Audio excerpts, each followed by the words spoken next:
Welcome to Crime Stories for Sleep. Hotels. Places where strangers sleep in beds that have held countless dreams and nightmares. Where corridors stretch endlessly under dim lighting. And where night auditors work alone through the hours when most people fear to walk empty hallways. Tonight, we have 5 true accounts from night auditors who've worked the graveyard shift in hotels across the country. Stories of encounters that happen when the last guest retires for the evening and the real residents of these establishments begin to stir. So dim the lights. Put on your headphones and join me as we explore the lobbies and corridors where some guests never check out. Some rooms change when you're not looking. And some reservations were made long before the hotel was built. This is Dark Echoes. Story 1. The Midnight Check.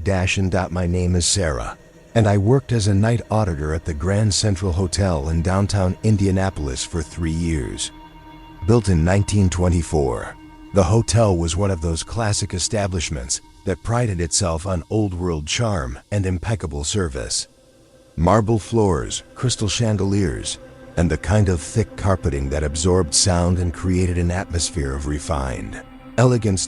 During my shift from 11 p.m. to 7 a.m., I was responsible for managing the front desk, handling late arrivals and early departures, processing the day's financial reports, and ensuring that everything ran smoothly during the overnight hours. The Grand Central served business travelers, tourists, and occasional celebrities who appreciated the hotel's reputation for discretion and quality service. The hotel had 147 rooms spread across 8 floors, plus several luxury suites on the top level that commanded premium rates. During my tenure, occupancy averaged about 60%, which meant that most nights I had roughly 80 guests under the roof, most of whom were sleeping peacefully while I maintained my solitary vigil in the lobby. The night audit position required attention to detail, professional demeanor, and the ability to handle unexpected situations with minimal supervision. I was trained in hotel security procedures, emergency protocols, and customer service standards that dated back to the hotel's founding nearly a century earlier. For the first 18 months, my job followed predictable patterns. Late check-ins by business travelers whose flights had been delayed, early departures by guests catching morning flights, and occasional requests for extra towels or assistance with room service orders. The overnight hours moved slowly but peacefully, punctuated by hourly security rounds and the quiet hum of the building's HVAC systems. It was during my 19th month that I first encountered Mr. Harrison. He appeared at the front desk at exactly 12:47 a.m. on a Tuesday night in October, carrying a single leather suitcase and wearing a navy blue suit that looked like it had been tailored in the 1950s. He was probably in his 60s, with silver hair combed precisely and a manner that suggested old-fashioned courtesy and attention to proper etiquette. "Good evening," he said, approaching the desk with the measured pace of someone who is accustomed to luxury accommodations. "I'd like to check in, please." I pulled up the reservation system on my computer, preparing to locate his booking. "Certainly, sir. May I have your name?" "Harrison. Robert Harrison. I believe I have a reservation for room 412. I typed his name into the system, but no reservation appeared. I tried several variations of the spelling, checked different date ranges, and even searched by room number, but found no record of a booking for Robert Harrison. "I'm sorry, Mr. Harrison, but I don't see a reservation under that name. Are you certain you booked with the Grand Central Hotel?" Mr. Harrison looked puzzled, as if this were the first time he'd ever encountered such a problem. "Of course I'm certain. I always stay in room 412 when I'm in Indianapolis. I've been coming here for years." I checked our guest history records, thinking perhaps he was a frequent visitor whose previous stays would be documented in the system. But there was no record of any Robert Harrison ever having stayed at the hotel. "Let me check availability for tonight," I offered. "We do have room 412 available, along with several other options if you prefer something different. Room 412 will be perfect, Mr. Harrison replied. That's always been my room. I processed his check-in manually, creating a new guest profile and assigning him to room 412. He paid cash for one night's stay, providing a California driver's license for identification.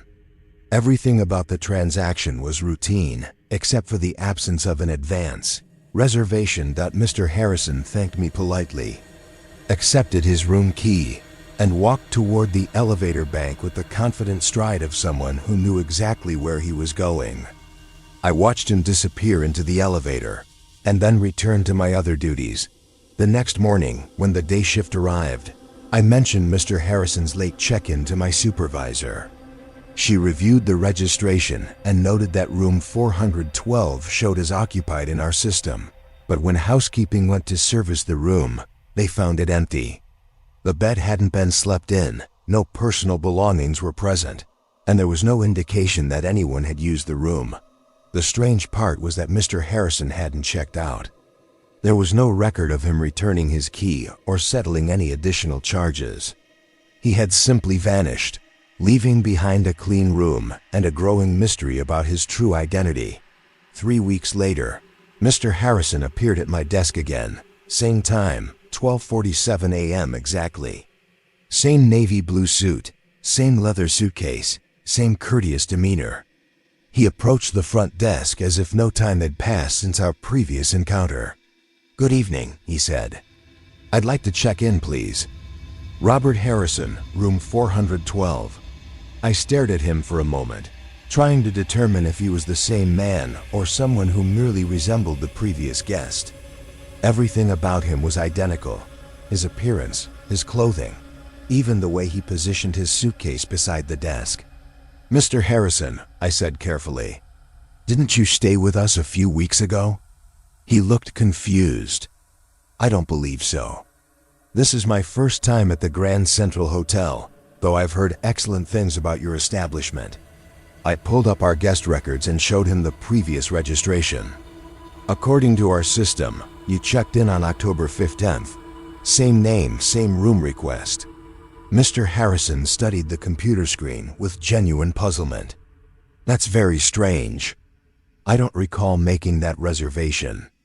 But I would like room 412 for tonight, if it's available."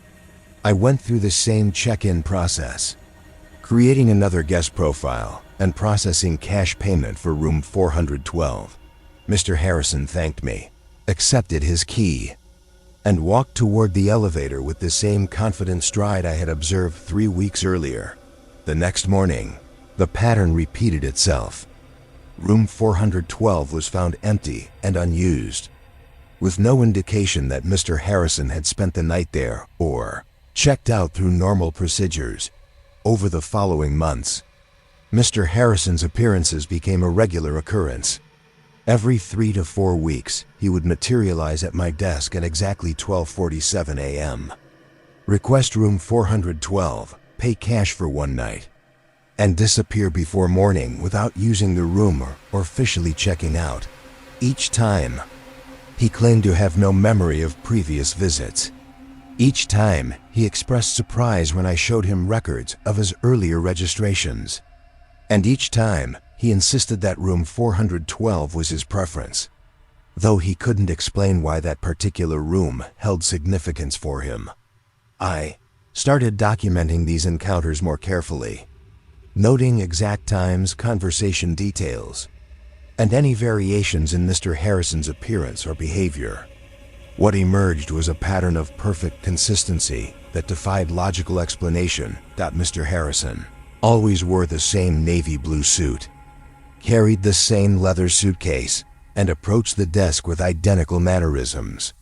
His California driver's license showed the same information every time, though when I tried to verify the address through online searches, I found no record of Robert Harrison living at that location. Most disturbing was the discovery that room 412 had a history of unusual incidents. I spent my break researching hotel records and newspaper archives, trying to understand why Mr. Harrison was drawn to that specific room.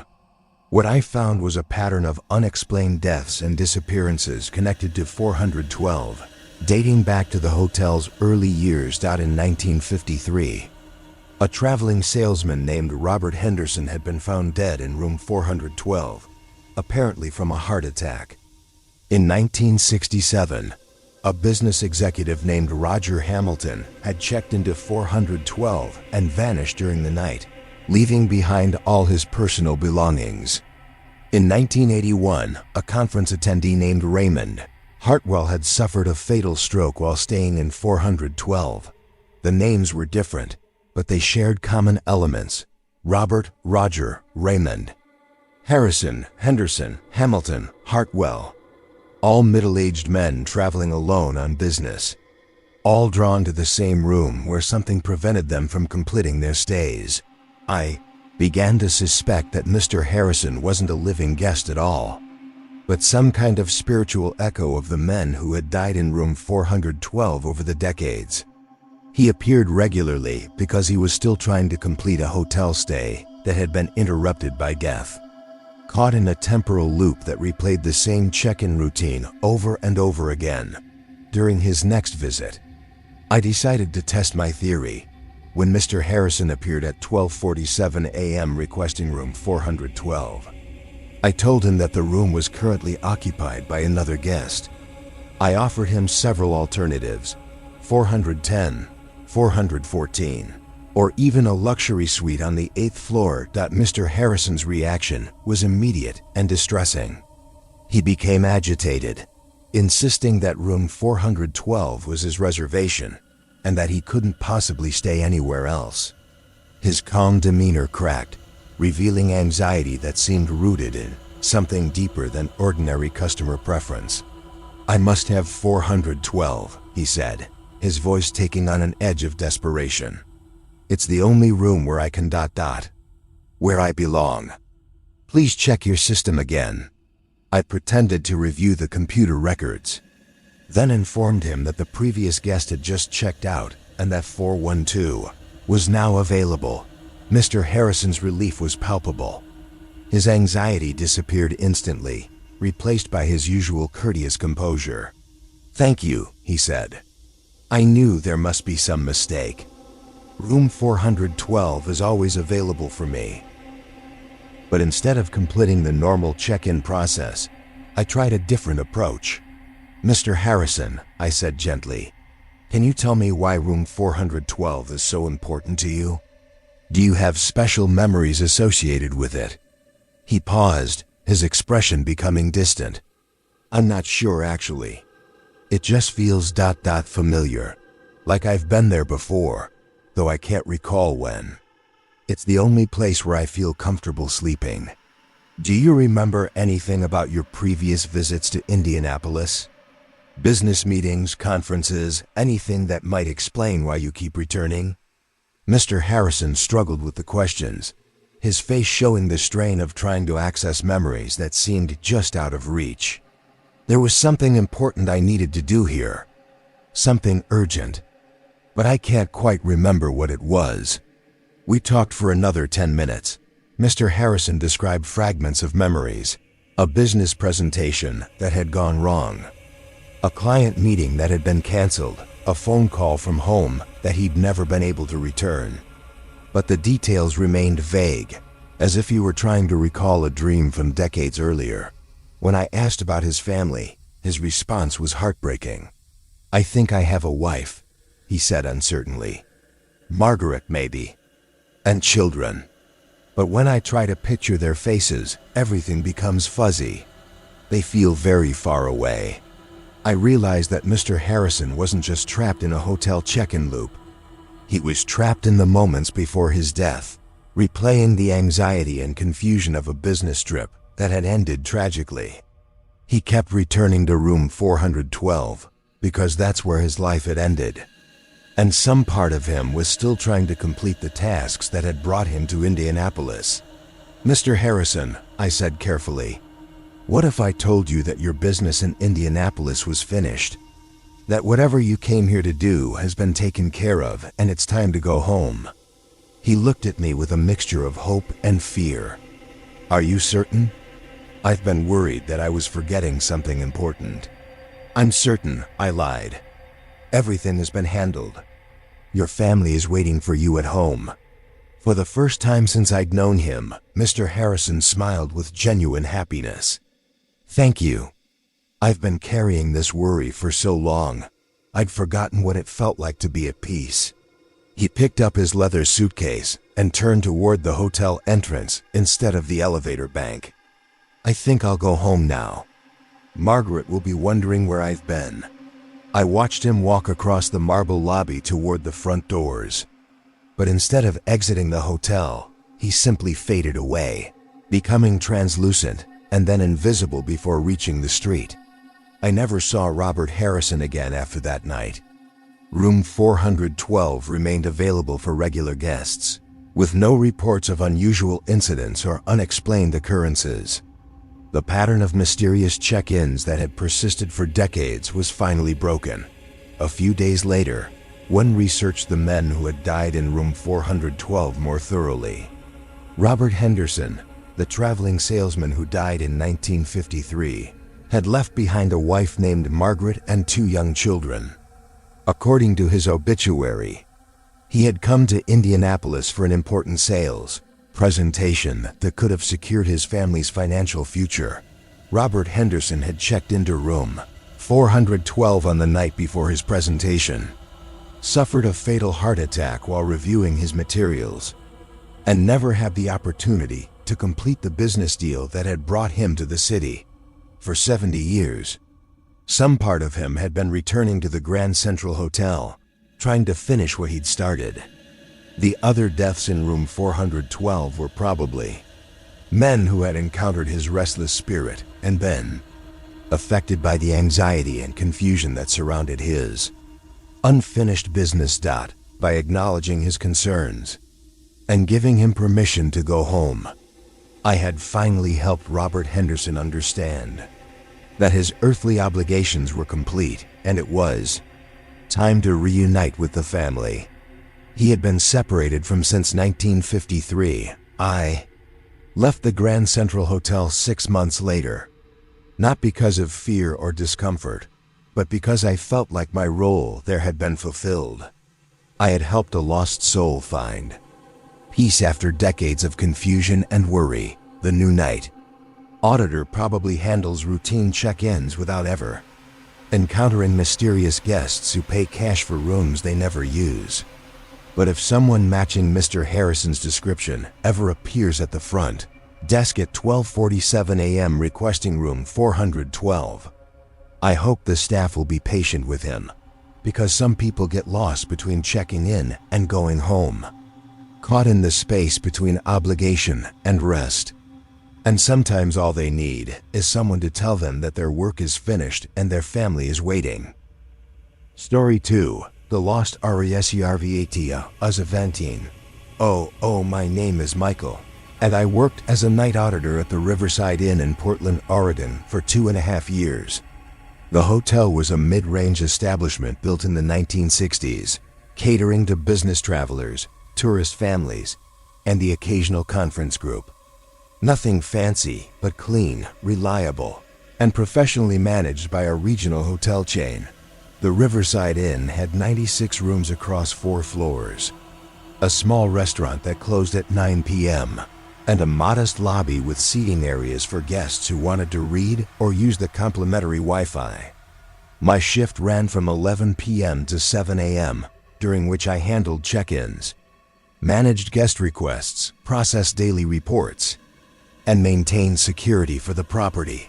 The hotel's computer system was modern and efficient, tracking everything from reservation details to housekeeping schedules to guest preferences from previous stays.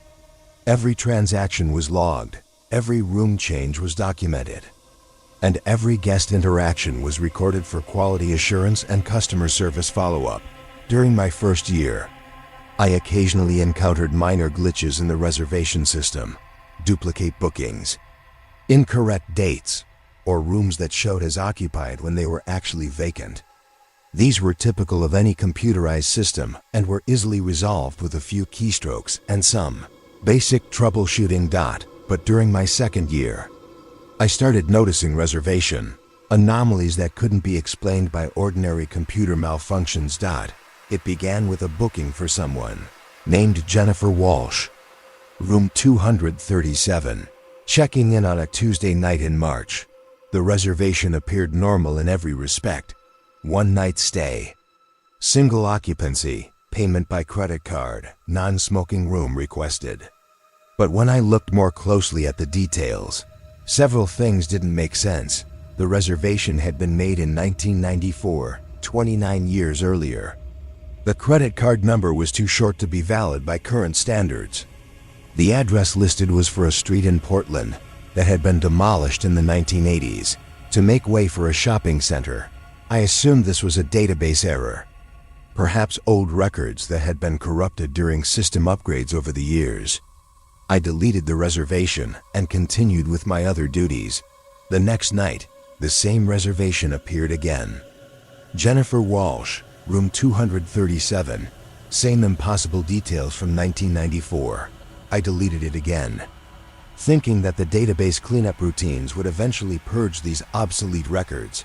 But the reservation kept returning, night after night, always showing Jennifer Walsh scheduled to arrive at 11:30 p.m. for a one-night stay in room 237.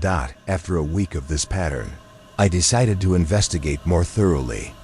I checked our guest history records for any mention of Jennifer Walsh and found something unsettling. Jennifer Walsh had indeed stayed at the Riverside Inn in 1994. She had been a regular guest, booking the same room monthly for nearly 2 years.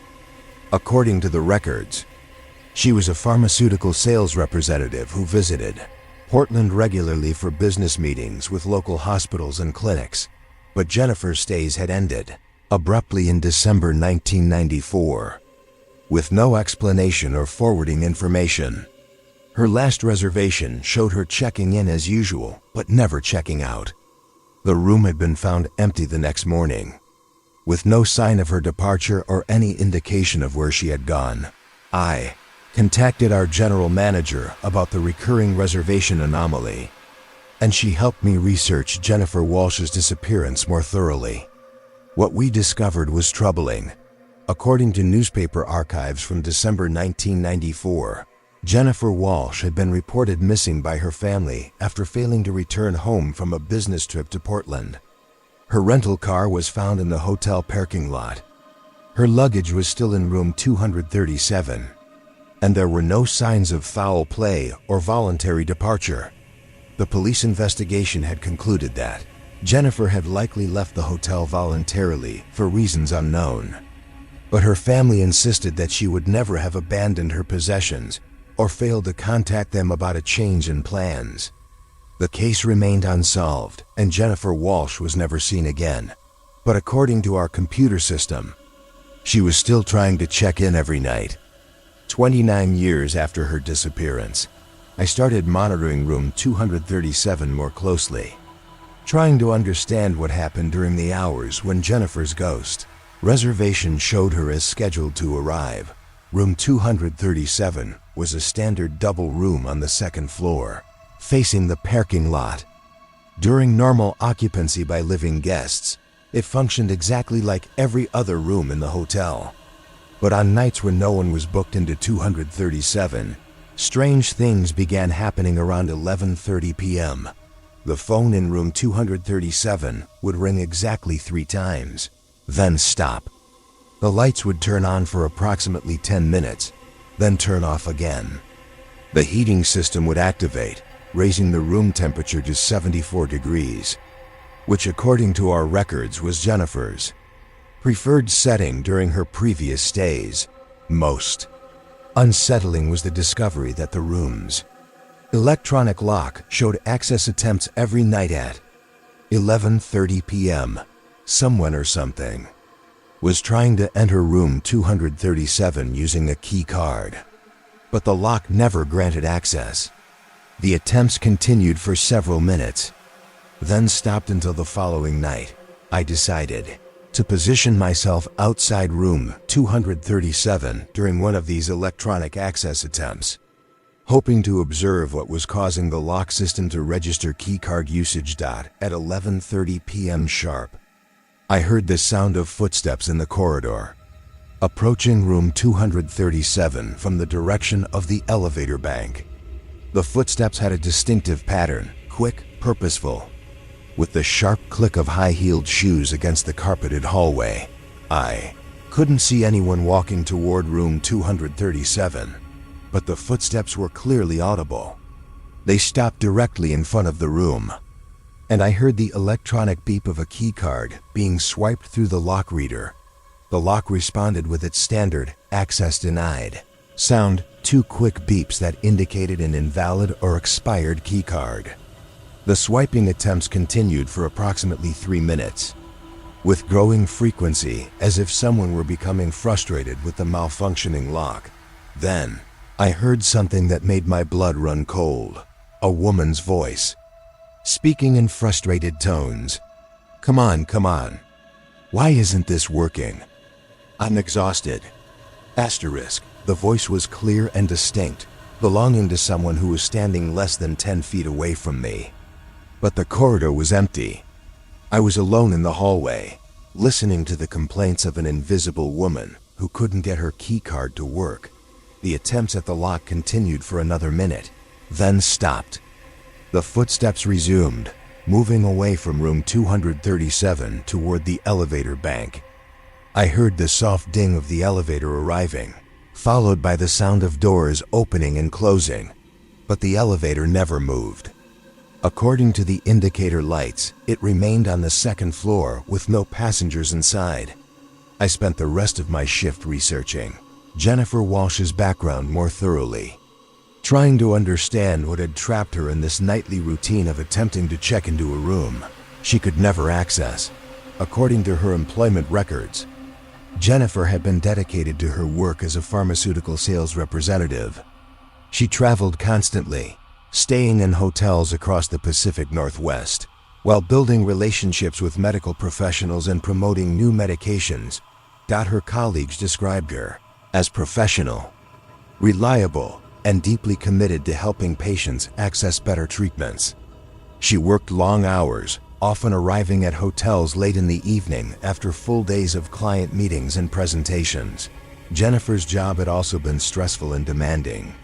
The pharmaceutical industry in the 1990s was highly competitive, and sales representatives faced constant pressure to meet quotas and maintain client relationships. Jennifer had been struggling with performance reviews and territory changes that threatened her employment security. According to her family, Jennifer had been considering leaving pharmaceutical sales to pursue nursing school. She wanted to work directly with patients rather than selling products to medical professionals. But she needed to save more money before making the career change, which meant continuing with the traveling sales position that she found increasingly exhausting. I began to suspect that Jennifer's disappearance had been related to the stress and burnout she was experiencing in her professional life. Perhaps she had made a spontaneous decision to leave her old life behind.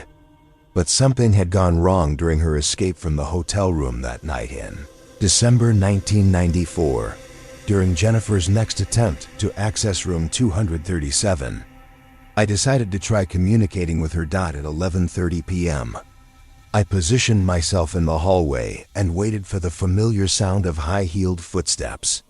When I heard her frustrated voice complaining about the malfunctioning keycard, I spoke directly to the empty air where she seemed to be standing. Jennifer? Jennifer Walsh? Asterisk. The lock swiping attempts stopped immediately. The corridor became completely silent. Jennifer, this is Michael, the night auditor. I can see that you're having trouble with your keycard. Can I help you? After several seconds of silence, I heard her voice again, but this time it sounded confused and uncertain. Can you see me? I've been trying to get into my room for so long, but the lock won't work. I'm so tired. I can hear you, Jennifer. You've been trying to check into room 237, haven't you? Yes, that's my room. I always stay in 237 when I'm in Portland. But something's wrong with the key card system. I have morning meetings tomorrow, and I really need to get some rest. Jennifer, what year do you think this is? 1994 December. Why? Has something happened? You sound like you're very far away.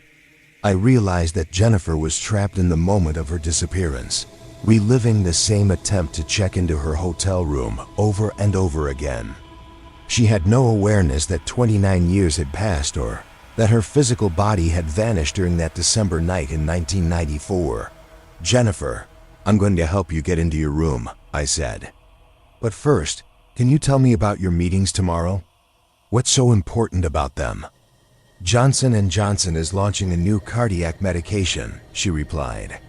I've been working on this presentation for weeks. If I can get the account, it'll secure my position with the company.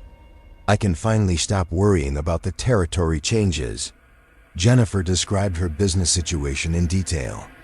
She was facing performance pressure from her employer, competition from other sales representatives, and uncertainty about her future in the pharmaceutical industry.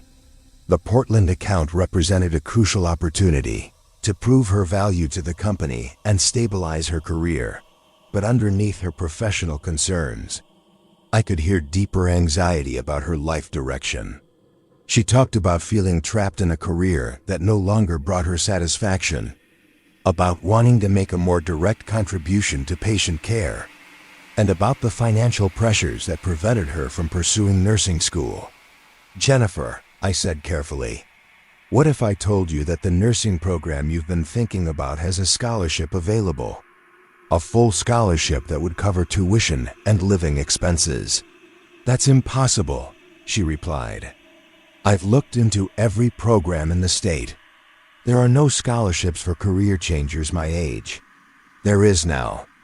A new program specifically for pharmaceutical sales representatives who want to transition into patient care.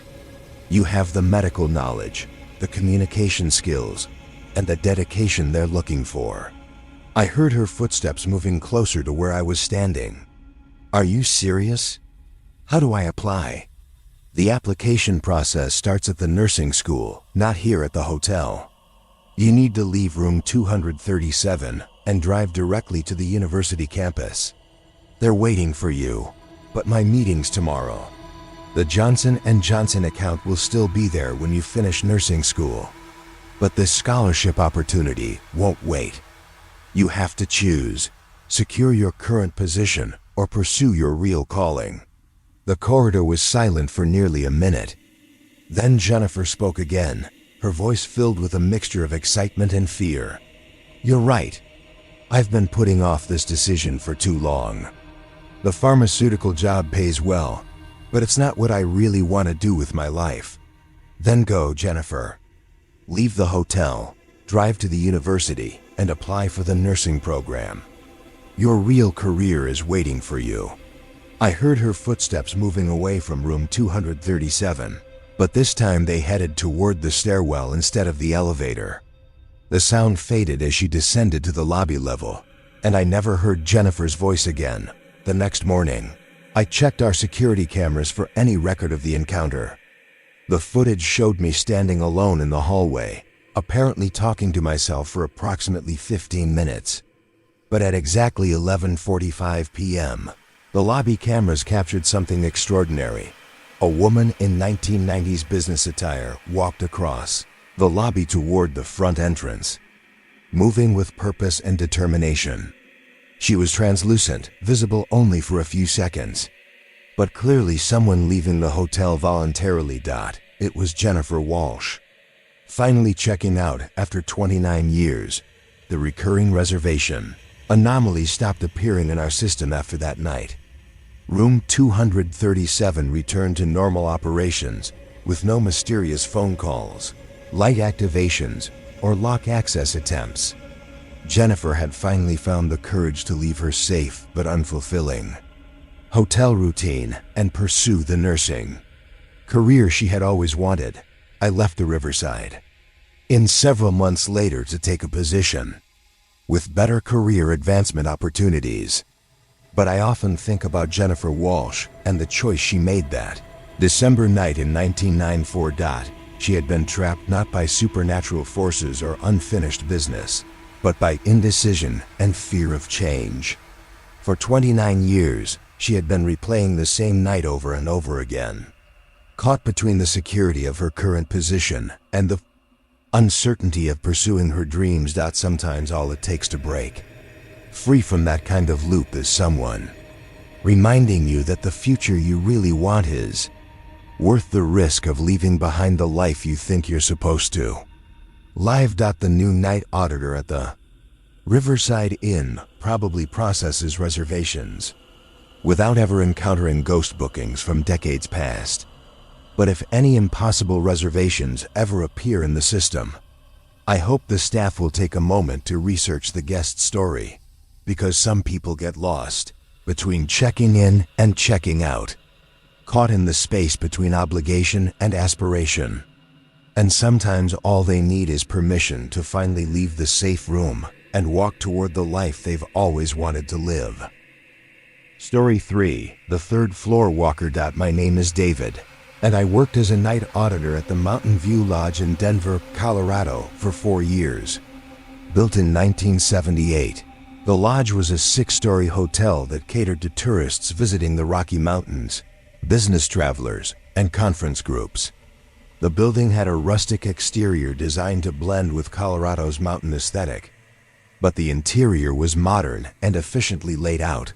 The Mountain View Lodge had 128 rooms spread across floors 2 through 6, with the first floor housing the lobby, restaurant, meeting rooms, and administrative offices.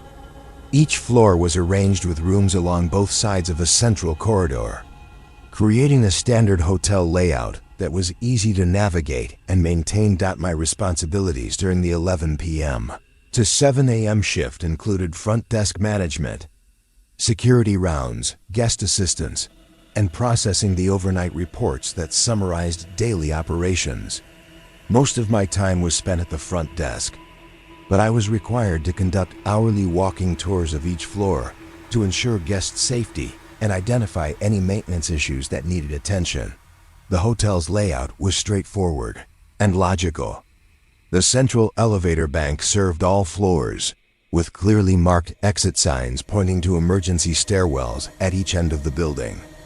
Room numbers followed a sequential pattern: 201 to 264 on the second floor, 301 to 364 on the third floor, and so on up to the 6th floor. During my first 3 years, the security rounds were routine and uneventful. I would take the elevator to the 6th floor and work my way down, checking hallway lighting, ensuring that emergency exits were clear, and listening for any unusual sounds that might indicate problems in guest rooms. Each floor took about 8 minutes to inspect thoroughly, and I rarely encountered anything more concerning than a flickering light bulb or a guest who had locked themselves out of their room. But during my 4th year, I started noticing anomalies on the 3rd floor that couldn't be explained by normal hotel operations. It began with the discovery of an additional corridor on the 3rd floor that didn't match the building's architectural plans. During a routine security round in November, I exited the elevator on the 3rd floor and turned left toward room 301, following my usual inspection route. But instead of finding the familiar hallway that led to rooms 301 to 332, I discovered a corridor that extended further than it should have, with additional rooms numbered beyond the hotel's standard sequence.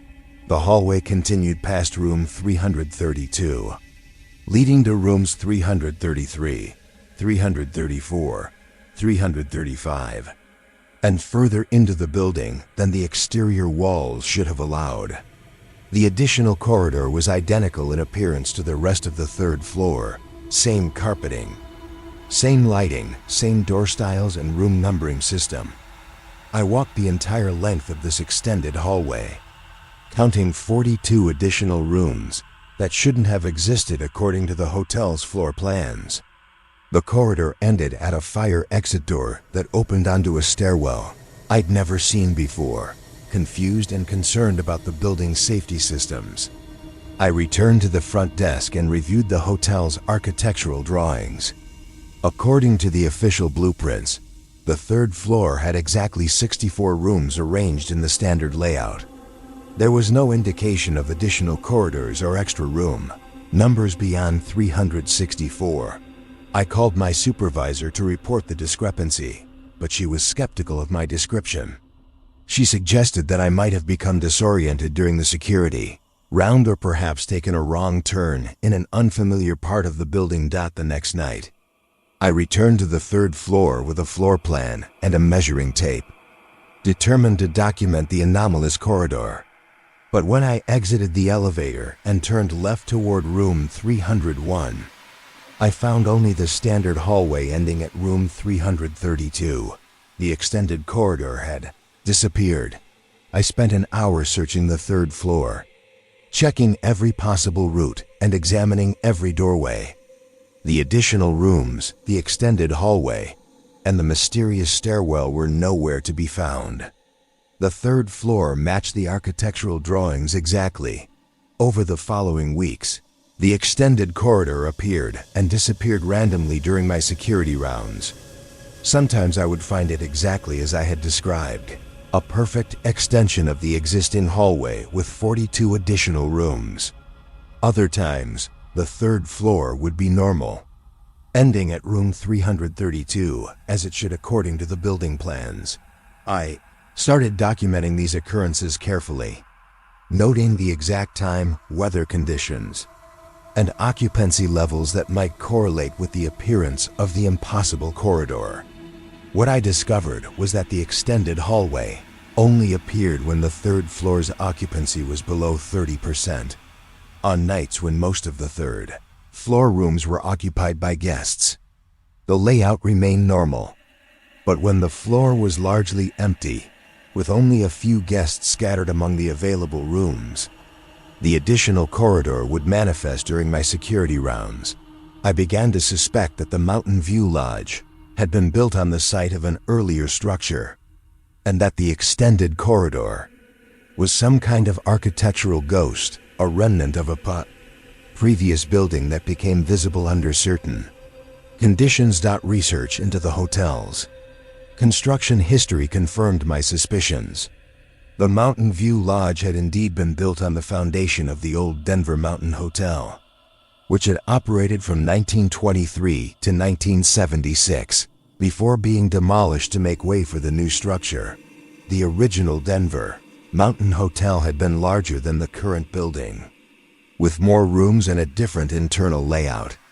According to newspaper archives, the old hotel's third floor had featured an extended wing that housed 42 additional guest rooms in a corridor that stretched deeper into the building than the current structure. The architectural drawings I found showed that the current Mountain View Lodge incorporated only the front section of the original building's footprint.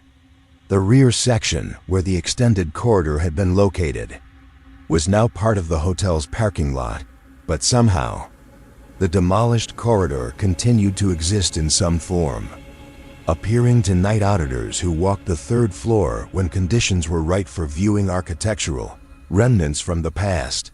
During one of my encounters with the extended corridor, I decided to investigate the additional rooms more thoroughly. Instead of simply walking the length of the hallway and returning to the elevator, I tried opening some of the doors to see what lay beyond them. Room 333 was unlocked.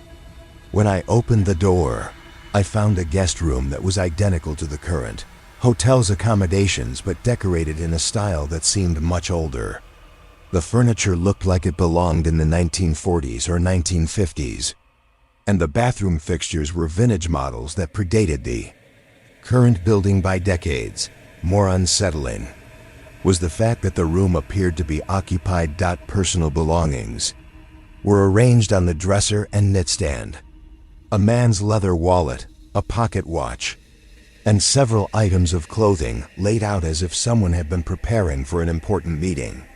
The bed was turned down, and there were indications that someone had been sleeping there recently. I checked the guest register on my master keycard system, but room 333 wasn't listed in our inventory. According to our reservation system, the room didn't exist and had never been booked by any guest. I examined the personal belongings more closely, looking for identification or clues about who might be staying in this impossible room. The wallet contained a driver's license issued to William Patterson in 1952, along with business cards identifying him as a traveling sales representative for a mining equipment company. The business cards listed an address in Denver that I recognized as being in the downtown area, though I wasn't familiar with the specific street name. The phone number used an exchange system that had been obsolete for decades. Most intriguingly, there was a hotel registration card on the nightstand, filled out in careful handwriting. William Patterson, Denver Mountain Hotel, room 333, November 15th to 17th, 1952. I was looking at the belongings of a guest who had checked into the original Denver Mountain Hotel 71 years earlier. I continued exploring the extended corridor, checking other unlocked rooms and documenting what I found. Each room told a similar story: guest accommodations from the 1920s through the 1970s, occupied by travelers who had stayed at the Denver Mountain Hotel during its 53 years of operation. Room 335 contained the belongings of a family from 1963, children's clothing, vintage suitcases, and a camera with film that had never been developed. Room 340 held the possessions of a woman who appeared to have been traveling alone in 1971, with a diary that described her excitement about visiting Denver for the first time. Most of the rooms showed signs of recent occupancy, as if their guests were simply out for the evening and planned to return before morning. Beds were turned down, lights were left on, and personal items were arranged with the casual organization of people who expected to continue their stays. But according to historical records, the Denver Mountain Hotel had been demolished in 1976. Its guests had checked out for the final time nearly 50 years ago. During subsequent visits to the extended corridor, I started encountering the guests themselves. I would hear voices coming from behind closed doors, conversations between family members, business calls being conducted by traveling salespeople, or individuals talking to themselves as they prepared for sleep. The voices had the distant quality of sounds echoing from decades past, but they were clearly audible and distinctly human. Sometimes I would see people moving through the corridor itself. A woman in 1960s attire walking toward the elevator bank. A businessman from the 1950s checking his pocket watch as he headed to his room. Or children playing games in the hallway while their parents conducted business elsewhere. In the hotel. These encounters were always brief and peripheral. If I tried to approach the vintage guests or speak to them directly, they would fade from view or disappear around corners that led nowhere. They existed in their own timeline, focused on their own concerns, unaware that their hotel had been demolished decades earlier. The most extended encounter occurred when I met Harold Morrison, a mining engineer who had been staying in room 350 since 1948. I found Harold standing outside his room, apparently locked out and looking for assistance. He was wearing a brown suit typical of the 1940s and carried a briefcase filled with geological surveys and mining reports. "Excuse me," he said when he saw me. "I seem to have left my key inside the room. Could you help me get back in?" I approached him carefully, noting that he appeared solid and real despite being dressed in clothing from 75 years ago. "Certainly," I replied. "What's your name and room number?" "Harold Morrison, room 350. I'm here consulting on the Henderson Mine project. Very important work. We're trying to determine if the silver deposits justify expanded operations." I used my master key card to unlock room 350. which according to the current hotel's room numbering system shouldn't have existed. The door opened onto a guest room decorated in 1940s style, with mining reports spread across a wooden desk and vintage luggage positioned near the closet. "Thank you very much," Harold said, entering the room with obvious relief. "I have an early meeting with the mine supervisors tomorrow, and I need to review these geological surveys before then." "Mr. Morrison," I said carefully, "how long have you been staying at the Denver Mountain Hotel?" "About 6 months now," Harold replied. "The Henderson project is more complex than we initially anticipated. We keep finding new mineral deposits that require additional analysis." I realized that Harold had been working on the same mining project for 75 years, trapped in a consultation that could never be completed because the hotel where he was staying no longer existed in the same timeline as the mine he was trying to evaluate. "Harold," I said gently, "I have some information about the Henderson mine that might be helpful for your project." "Really? What have you discovered?" "The mining operation was very successful. They extracted millions of dollars worth of silver and other minerals over the decades. Your geological surveys were accurate, and your recommendations led to profitable operations that provided jobs for the community for many years." Harold's face lit up with professional satisfaction. "That's wonderful news. I was confident about the mineral quality, but it's gratifying to know that the practical applications proved successful." "The project is complete now," I continued. "The mining operations have been concluded, and your consulting work is finished. It's time to return home to your family." Harold nodded thoughtfully. "You know, I have been away from home for quite some time. My wife probably wonders what's happened to me." "She's waiting for you," I assured him. "The hotel checkout is downstairs at the front desk." Harold gathered his geological reports and placed them carefully in his briefcase. "Thank you for letting me know about the mine's success. It makes leaving much easier." I watched him walk toward the elevator bank, carrying his vintage briefcase and moving with the satisfied stride of someone who had completed important work. When the elevator doors closed behind him, I never saw Harold Morrison again.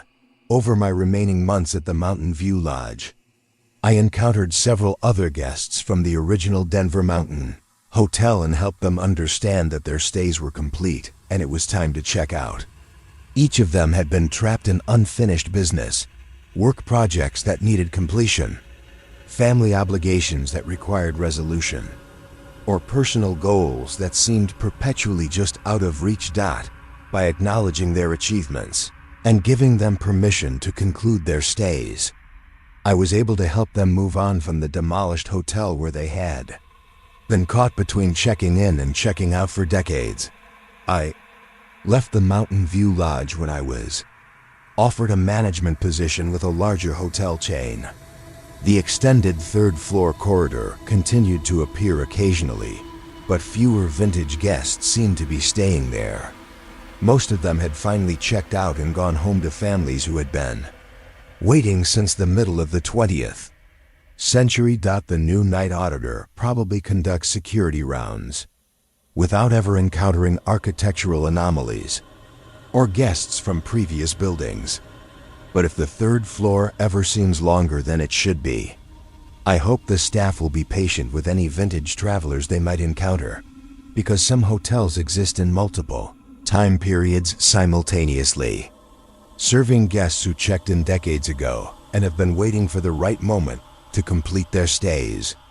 And sometimes all they need is someone to confirm that their business is finished and their families are ready for them to come home. Story 4. The Eternal Guest. My name is Amanda, and I worked as a night auditor at the Grandview Manor in Savannah, Georgia for 3.5 years. Built in 1889, the hotel was one of those stately southern establishments that had maintained its historic charm while updating its amenities for modern guests. High ceilings, ornate moldings, antique furniture, and a grand staircase that swept dramatically up from the marble-floored lobby. The Grandview Manor had 68 rooms spread across 4 floors, plus several common areas that showcased the building's Victorian architecture. The hotel attracted tourists interested in Savannah's history, wedding parties drawn to the romantic atmosphere, and business travelers who appreciated the combination of old-world elegance and contemporary conveniences. My shift ran from 11 p.m. to 7 a.m., during which I managed the front desk, assisted late-arriving guests, handled any security concerns, and maintained the quiet dignity that the hotel's reputation required. The Grandview Manor prided itself on personalized service and attention to detail that made every guest feel like they were visiting a well-appointed private residence rather than a commercial establishment. The lobby was the heart of the hotel's social atmosphere. During evening hours, guests would gather in the comfortable seating areas to read, use the Wi-Fi, or enjoy cocktails from the Honor Bar that was restocked daily by housekeeping. The space retained its original Victorian furnishings, velvet upholstered chairs, mahogany tables, and Persian rugs that had been carefully maintained for over a century. For the first 2 years of my employment, the lobby functioned exactly as intended. Guests would arrive, check in efficiently, and either retire to their rooms or spend time in the comfortable common areas before heading upstairs for the night. The atmosphere was peaceful, refined, and conducive to the kind of relaxed hospitality that the Grandview Manor was known for. But during my 3rd year, I started noticing a guest who didn't follow the usual patterns of hotel occupancy. Her name was Eleanor Whitfield, and she appeared in the lobby every night at approximately 11:45 p.m., always carrying the same vintage leather handbag and wearing clothing that suggested she was dressed for a special occasion from several decades earlier. Eleanor would settle into the same Victorian armchair near the lobby's fireplace, arrange her belongings on the adjacent mahogany table, and appear to be waiting for someone. She never approached the front desk, never requested assistance, and never seemed to grow impatient despite waiting alone for hours. I observed Eleanor for several weeks before attempting to interact with her. She appeared to be in her 70s, with silver hair styled in a way that had been fashionable in the 1960s and wearing jewelry that looked like family heirlooms. She carried herself with the dignity and poise of someone who was accustomed to fine hotels and quality service. What struck me most about Eleanor was her patient demeanor. She would sit quietly in her chair, occasionally checking a small gold watch, but never showing signs of frustration or concern about whoever she was waiting for. She seemed confident that her wait would eventually be rewarded.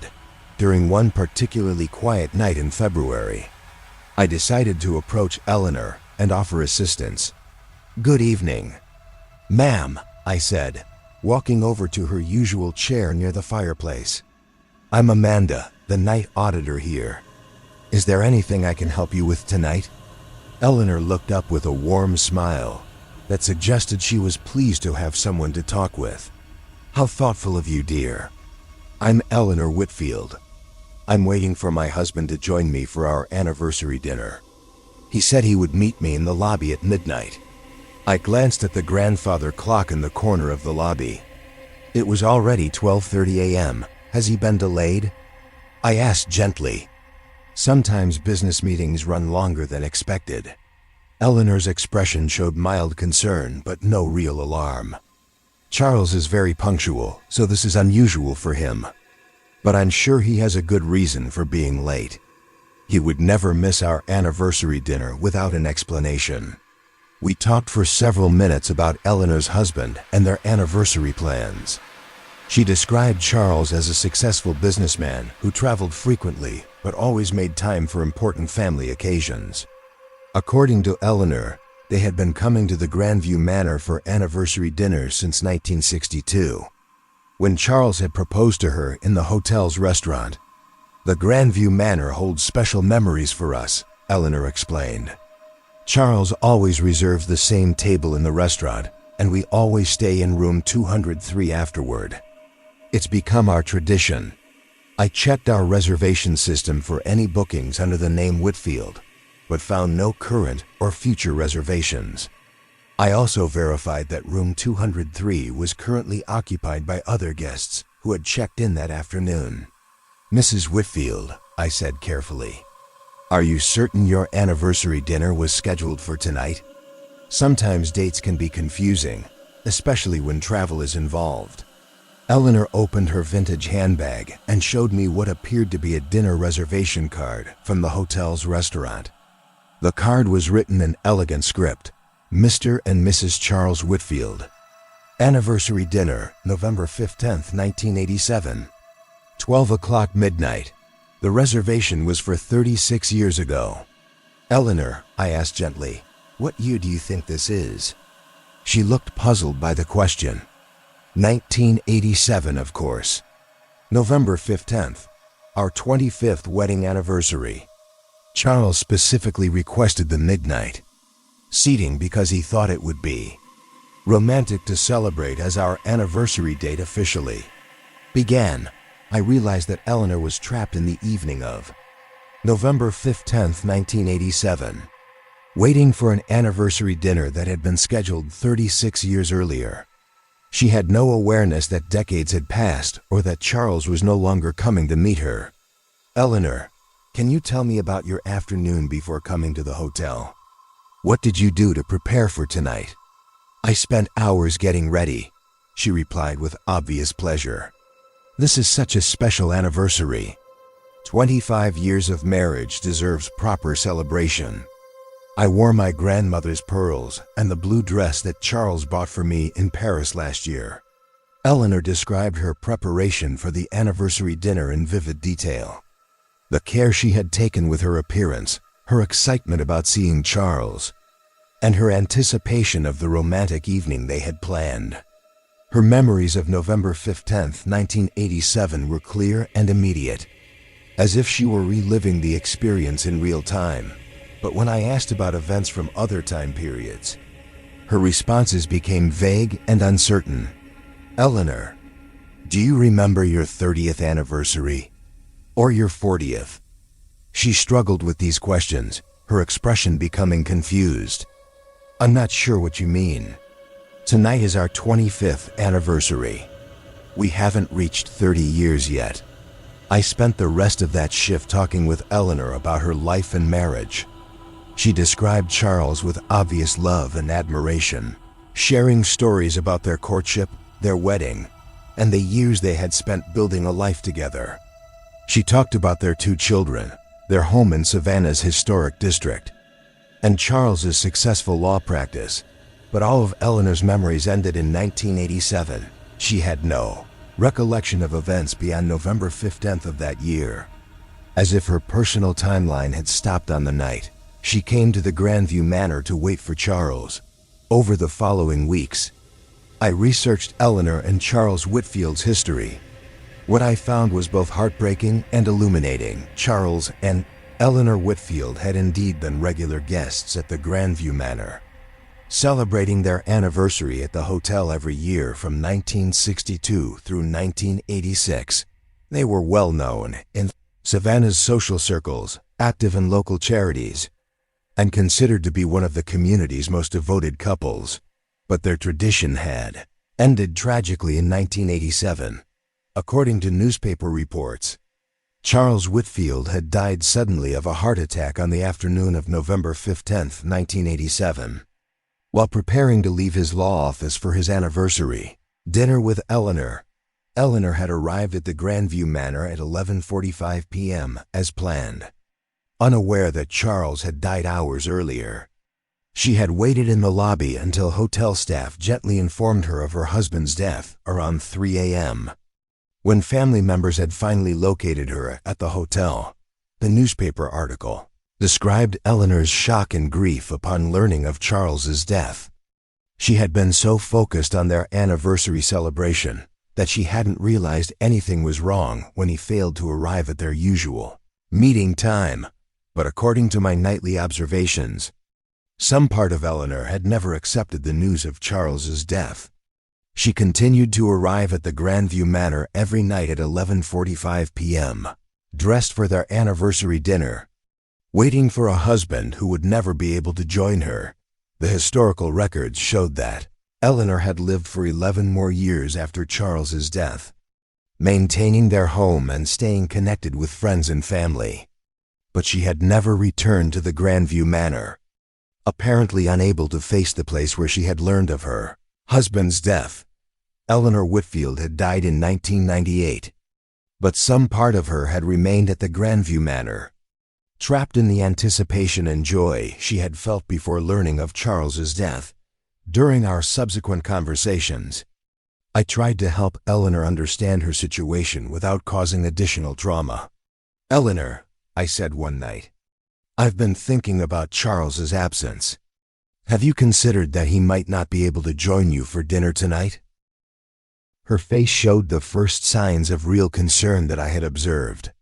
"What do you mean? Has something happened to him?" "I think Charles wants you to know that he loves you very much, but that your time together has ended. He wants you to understand that he's waiting for you somewhere else, not here at the hotel." Eleanor was quiet for several minutes, apparently processing this possibility. "You think Charles is gone? That he's not coming to dinner?" "I think Charles had to leave unexpectedly, but that he made sure you would understand he loves you and that your marriage was the most important thing in his life." Tears began to gather in Eleanor's eyes. "If Charles can't come to dinner, then why am I still here? What am I supposed to do?" "You're supposed to go home, Eleanor. Charles is waiting for you at home, not here at the hotel. But we always have our anniversary dinner at the Grandview Manor. It's our tradition." "Your real tradition isn't the dinner," I said gently. "Your real tradition is loving each other. That doesn't require a specific restaurant or hotel room. That can happen anywhere you and Charles are together." Eleanor stood up from her chair, smoothing her blue dress and adjusting her grandmother's pearls. "You're right," she said. "Charles and I don't need the Grandview Manor to celebrate our love. We just need to be together." She gathered her vintage handbag and walked toward the hotel's front entrance. But instead of reaching the door, she began to fade, becoming translucent and then invisible as she moved through the lobby. For the first time since 1987, Eleanor Whitfield was leaving the Grandview Manor to go home to Charles. I never saw Eleanor again after that night. The Victorian armchair near the fireplace remained empty during my rounds, and the lobby returned to its normal patterns of guest activity. Eleanor had finally accepted that her anniversary dinner plans had changed and that Charles was waiting for her in a different location. Research into Eleanor's death revealed that she had passed away peacefully in her sleep, in the bedroom she had shared with Charles for over 30 years. According to her obituary, Eleanor's last words had been about looking forward to seeing Charles again. She had finally kept her appointment with him, just not at the restaurant where they had planned to meet. I left the Grandview Manor when I was offered a position at a larger hotel in Atlanta. But I often think about Eleanor and Charles Whitfield and the love that kept them connected across the years between life and death. Their story taught me that some anniversaries are worth waiting for, even if the celebration doesn't happen in the time and place we originally planned. The new night auditor at the Grandview Manor probably manages the lobby, without ever encountering guests who are waiting for spouses who died decades earlier. But if someone ever appears to be patiently waiting for a companion who seems to be running very late, I hope the staff will be gentle with them, because some people wait in hotel lobbies not just for dinner reservations, but for reunions that transcend the limitations of earthly time and space. And sometimes all they need is someone to remind them that love doesn't require a specific location. It just requires being together with the person who matters most. Story 5. The Room That Wasn't There. My name is Robert, and I worked as a night auditor at the Executive Plaza Hotel in Chicago, Illinois for 5 years. Built in 1963, The hotel was a modernist structure designed to serve the business district with efficient, no-nonsense accommodations for corporate travelers. 22 floors of standardized rooms, a streamlined lobby, and amenities focused on the needs of executives and conference attendees. The Executive Plaza had 412 rooms numbered sequentially across floors 3 through 22, with the first 2 floors housing lobby areas, meeting rooms, restaurant facilities, and administrative offices. Each floor contained exactly 18 rooms, arranged along a central corridor with elevators at one end and emergency exits at the other. During my night shift from 11 p.m. to 7 a.m., I was responsible for front desk operations, guest services, security monitoring, and the various administrative tasks that kept the hotel functioning smoothly. The Executive Plaza operated with precision and efficiency, maintaining the kind of reliable service that business travelers expected from a corporate hotel. My duties included hourly security rounds through the guest floors, checking for maintenance issues and ensuring that the building's security systems were functioning properly. The rounds were methodical and routine. Exit the elevator at floor 22. Walk the corridor to verify that emergency exits were clear. Then descend floor by floor until reaching the 3rd floor where guest rooms began. For the first 4 years, these security rounds followed predictable patterns. Each floor was identical in layout, with rooms numbered 301 to 318, 401 to 418, and so forth up to 2201 to 2218 on the 22nd floor.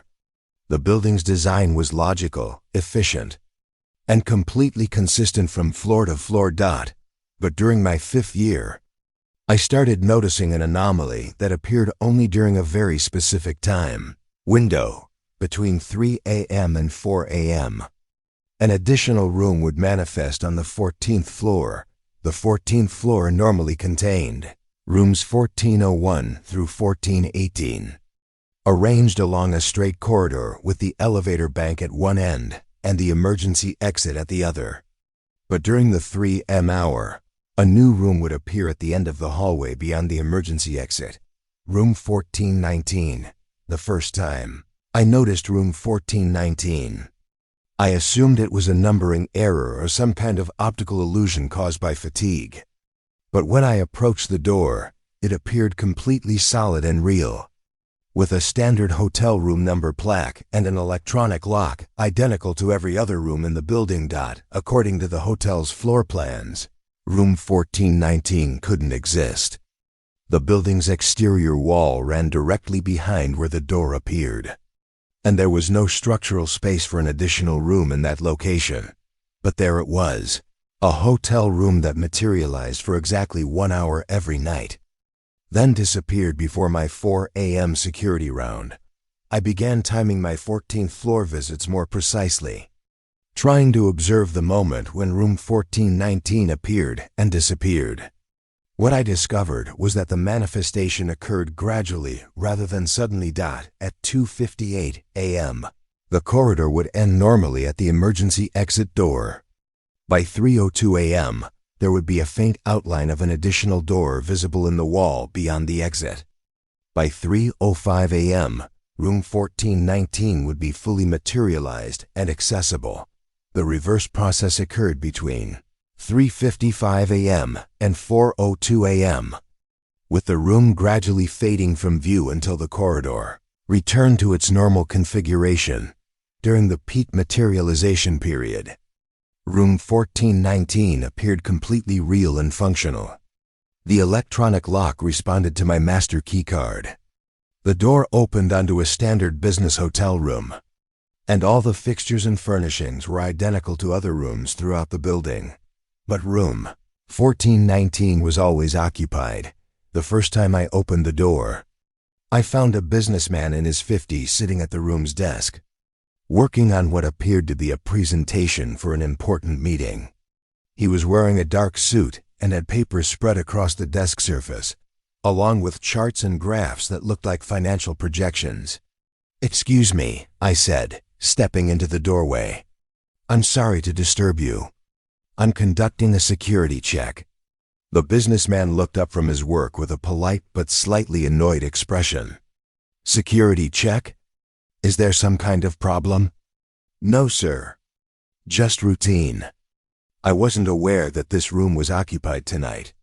Well, I'm here, he replied. Important presentation tomorrow morning. Trying to get everything perfect. I apologized for the interruption and backed out of the room, closing the door behind me. When I checked our guest registration system, there was no record of room 1419 being booked or occupied.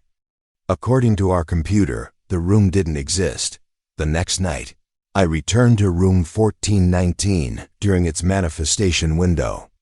This time, the businessman was pacing near the window, apparently rehearsing his presentation out loud. Double quotes ... and that's where the quarterly projections justify expanded operations in the Midwest market, he was saying to himself. The demographic analysis clearly indicates. I knocked on the door, and he answered immediately. Oh, it's you again. The security guard. Yes, sir. I wanted to make sure everything was satisfactory with your accommodations. The businessman smiled with genuine warmth. Everything's fine, thank you. Excellent service here. I've been staying at the Executive Plaza for years, and you people always take great care of me. How long have you been a guest with us? I asked. Let's see. I started coming here in 1987 when our company began doing business in Chicago. That's 20 years now? Something like that. Always request the same room when I'm in town. I realized that the businessman thought it was 2007. Even though the current year was 2018, he was trapped in a presentation that he'd been working on for over a decade. Sir, what's your name? I'd like to make sure our records are up to date. Franklin Morrison, Morrison & Associates. We're a consulting firm specializing in market expansion analysis.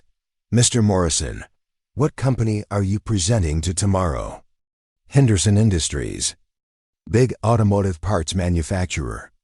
If we can convince them to expand into the Illinois market, it could be the largest contract our firm has ever handled. I spent 20 minutes talking with Franklin Morrison about his presentation and his business.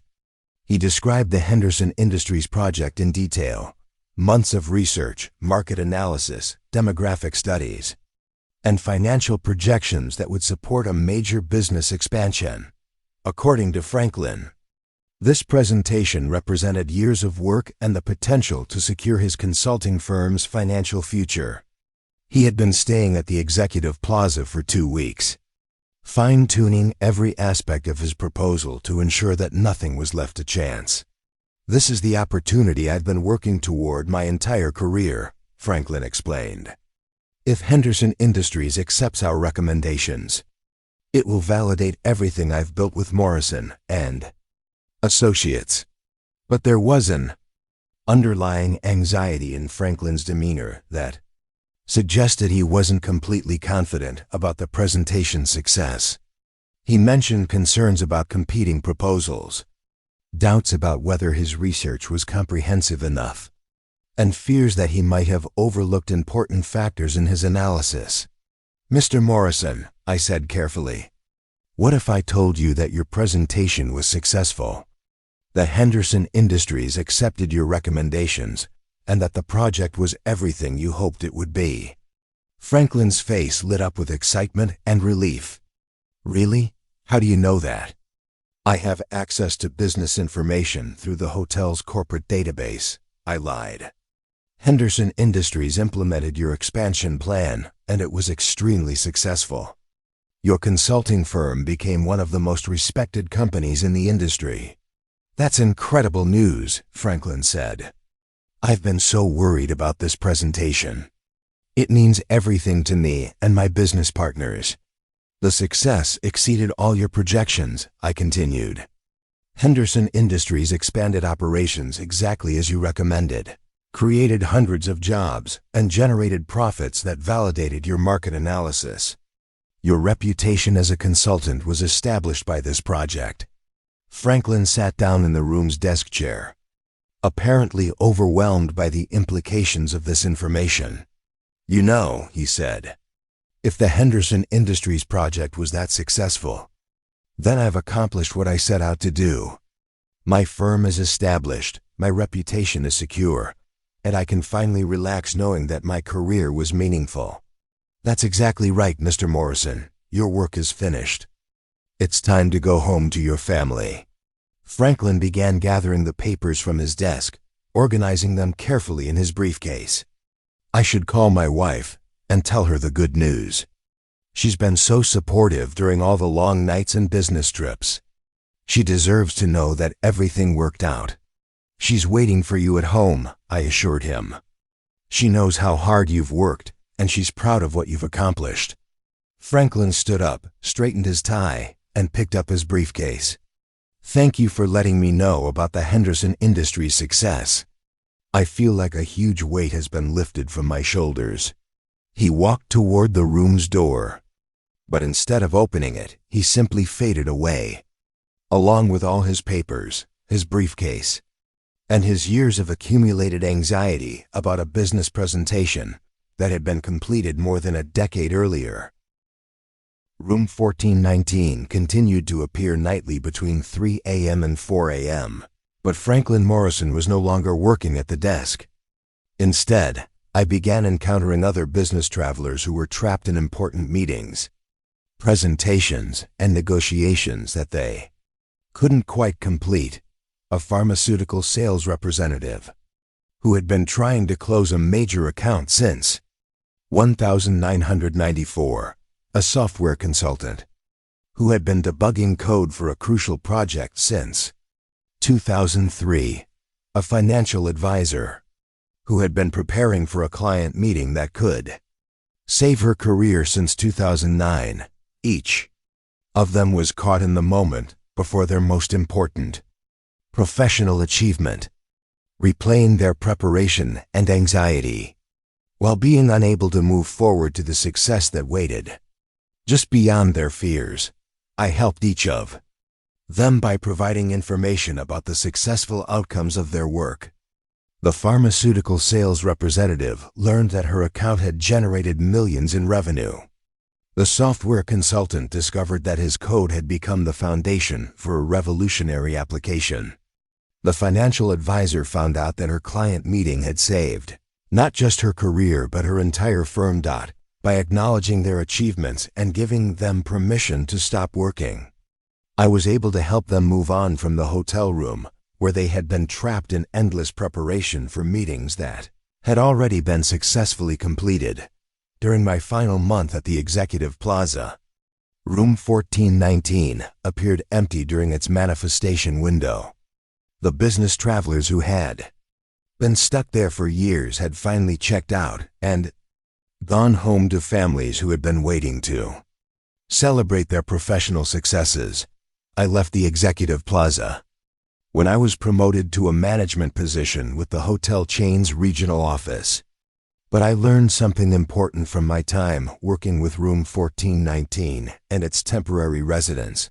Some people get trapped, not by failure, but by the fear of failure. They become so focused on perfecting their work that they can't recognize when they've already succeeded. They need someone to tell them that their efforts have been validated, their goals have been achieved, and it's time to stop working and start enjoying the rewards of their success. The new night auditor at the Executive Plaza probably conducts security rounds without ever encountering rooms that shouldn't exist or business travelers who have been preparing for the same meeting for decades.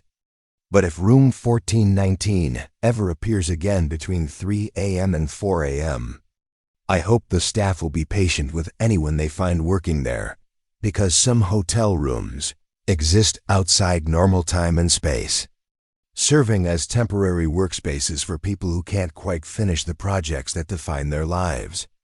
And sometimes all they need is someone to confirm that their work has been successful and it's time to finally go home.